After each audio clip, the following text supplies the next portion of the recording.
A wall tent is shaped like a cabin. It's tall enough and wide enough to stand up in and walk around. This type of tent is typically used as a base camp on more demanding trips. Unlike a smaller camping tent, it can accommodate a lot of your creature comforts, making it a canvas home from home. These wall tents are made of sturdy canvas.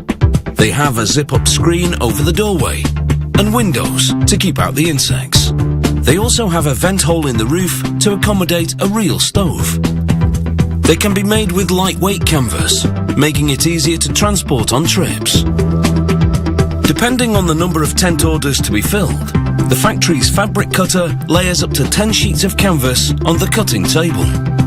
Following a pattern, he draws guidelines, then aligns them one at a time on a track along which the cutting knife rides.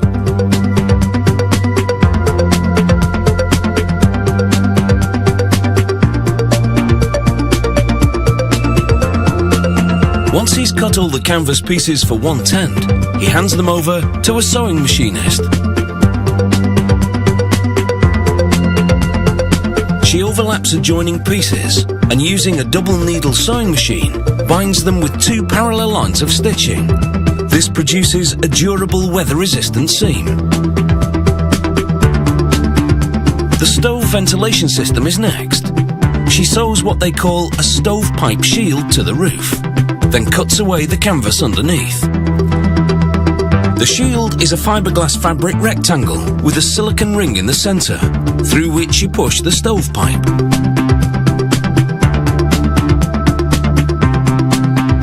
After neatly finishing the edges, she attaches a canvas flap that zips shut to close off the stovepipe shield, and rolls up and ties to open it. She also sews a canvas weather flap which closes over the tent's front door. Extra protection in bad weather. She sews a row of D-rings to the edge of one flap, then sews hooks to the corresponding door flap. They're both made of stainless steel, which never rusts, even with repeated exposure to moisture.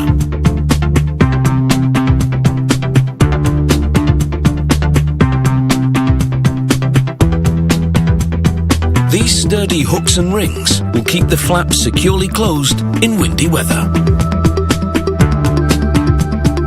The cutter, meanwhile, traces templates on heavy-duty fiberglass screen, then cuts the screens for the tent's rear and side window.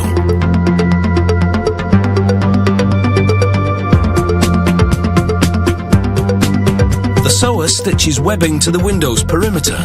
It's a cotton seal, which keeps out rain, snow and wind. Meanwhile, the zip is sewn to the door screen. She also sews seatbelt material inside the roof hem.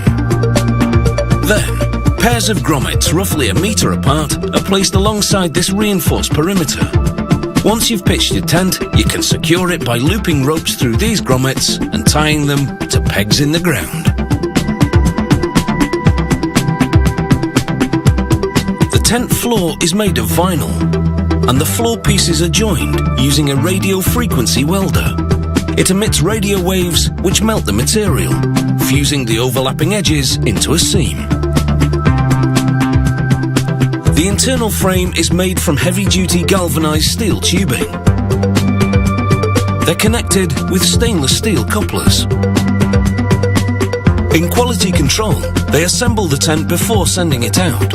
After laying out the couplers, they insert the frame pieces to form the roof, fit the tent fabric over the roof framework, and insert the legs to prop up the structure. Then they pull down the walls.